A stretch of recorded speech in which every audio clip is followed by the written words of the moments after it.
Chapter 3, Mishnah 1. After teaching the laws of reading the Megillah, the Mishnah discusses reading passages of the Torah. Since these Torah passages must be read in public, usually in a synagogue, the chapter begins with laws concerning the holiness of a synagogue and its contents.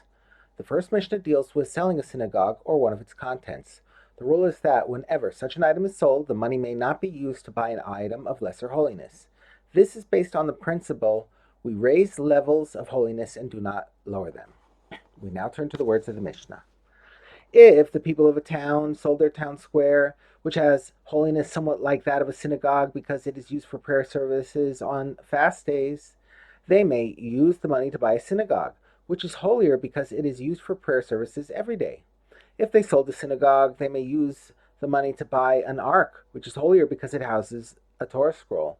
If they sold an ark, they may use the money to buy wrappings for a Torah scroll, which are holier because they come into contact with the scroll.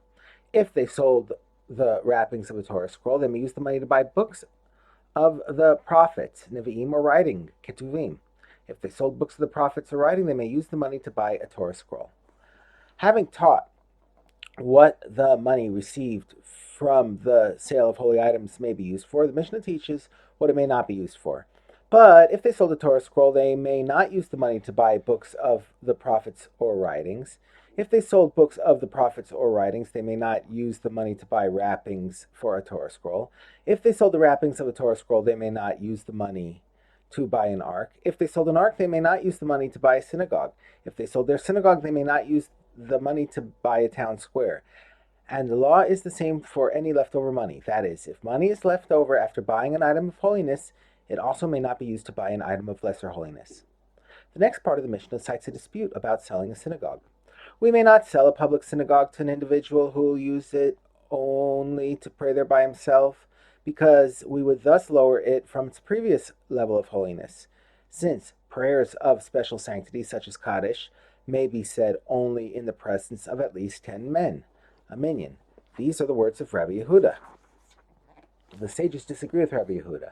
They said to him, if so, then it should not be permitted even to sell a synagogue from a large town to a small town. If, as Rabbi Yehuda holds, a public synagogue may not be sold to an individual because its holiness would be reduced, then selling a synagogue from a large community to a small community should also be forbidden, since in that case too it will become less holy.